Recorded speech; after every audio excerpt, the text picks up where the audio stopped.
We live in three different time spaces: the past, the future, and the present. We shuffle back and forth throughout our day, but we mostly live in the past and future. Most of our thoughts are consumed with yesterday or tomorrow. What if he never left me? What if I never took this job? Where am I going to be in 5 years? Will I still be doing what I do now? If not, how am I going to pay my bills? What if he never calls? What if I never find the one? And on it goes. Living in yesterday or tomorrow pulls us out of the present and keeps us as in a subtle fight or flight panic state. Basically, we are in constant worry.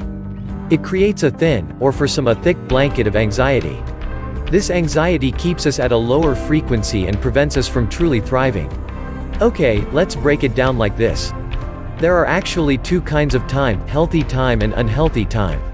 Healthy time is living in the here and now. An unhealthy time is living anywhere else. When you are living in an unhealthy time, the past or future, you are not living in your truth. Because your truth only lives in the present. So you are living in what was, which can be distorted or would be unknown, which is not real and hasn't happened yet. Healthy means to be here, the only honest space. Most of us spend our days dwelling on the past or obsessing about the future. We get up in the morning thinking about all the things we need to get done in the day. On the drive to work, we analyze our past relationships, our accomplishments, our failures, those expensive shoes were waiting to go on sale, the potential raise, our credit card bill, the date last night, the party this weekend. Then at work, there are more to dose, rehearing presentations in our heads, wondering why we're gaining weight, losing our hair, why he didn't call, she didn't text, reminding ourselves to stop being a pushover, debating what we want for lunch, how to change our parents, talk to our boss, address our love, and suddenly the day is over. Now we're in bed, replaying the day and where we could have done more. We have trouble going to sleep, which means we wake up grouchy as we start our mental machine all over again. This becomes a pattern that waters us down and turns us into zombies who drag through life clenching lottery tickets and a grudge. If we want to change the future, we must focus on the now. That's where our power is. Everything else is an illusion. As soon as you honor the present moment, all unhappiness and struggle dissolve, and life begins to flow with joy and ease. When you act out the present moment awareness, whatever you do becomes imbued with a sense of quality, care, and love, even the most simple action. Eckhart Tolle. Yesterday. First, let's talk about the past. This includes everything that has happened up until this very moment, 5 minutes ago or 5 years ago, it doesn't matter. Whatever is stored in your memory, it's okay to remember. Not living in the past doesn't mean that we forget about the past. A lot has happened that may have left imprints in your heart and brain. No one enters adulthood unscarred or without trauma. Shit has happened that you had no control over, unexpected events transpired that were unfair to you, and these events made you angry, afraid, regretful, and wired you a certain way. This wiring created unhealthy thought and behavior patterns that affect you today. They are the foundation on which you built your pseudo-self, false approval-seeking version of you. Tomorrow. The future, unknown, is scary. I've struggled with this my entire life. I don't know about you, but I want an amazing life, one with meaning and purpose and financial security. And not knowing if that's ever going to happen is terrifying. Or if you have that now, if your life, maybe you're worried it's going to go away someday. And then what will you do? Yes, I can tell you that I do feel purpose and meaning these days, but I can also tell you I want to live by coastal, have a Korean barbecue in my backyard, and a collection of motorcycles. If I didn't, I'd be lying.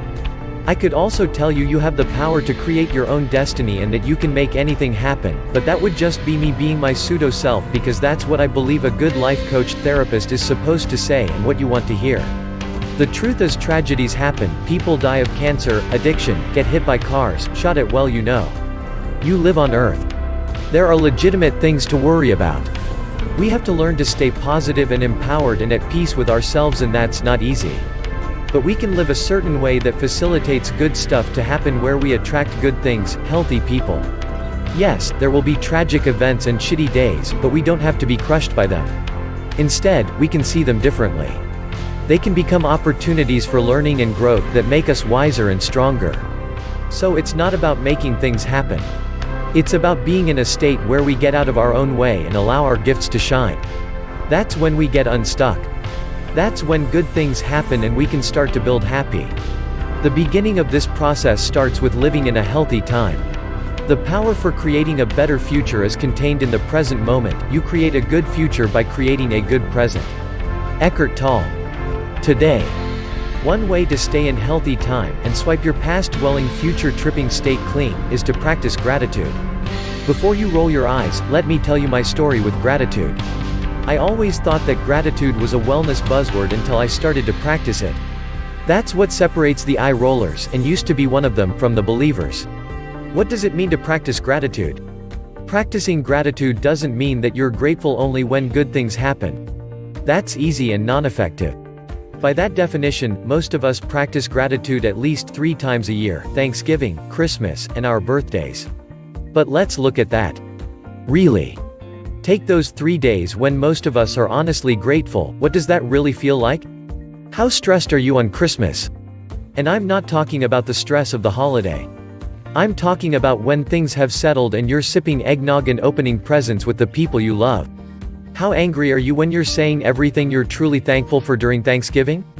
How sad are you on your birthday when your friends take you out to dinner, sing to you, and give you presents? What if we can channel those positive feelings daily? You can. Gratitude unlocks the fullness of life. It turns what we have into enough, and more. It turns denial into acceptance, chaos to order, confusion to clarity. It can turn a meal into a feast, a house into a home, a stranger into a friend. If you truly allow yourself to feel grateful for what you have, how far you've come, and what could be possible, you will start to let go of what was and become less afraid of what will be. It instantly snaps you into the present. And as long as you are there, you are not worried or in a state of panic. Instead, you are living in color. Staying here is a daily practice. Our default is to jump into our time machines. So we have to make a conscious effort to notice when we are not here and come back. Over and over again, until it becomes less difficult. Until it becomes the norm. Until we only live in one time, healthy time. Thanks for watching. Don't forget to subscribe to our channel.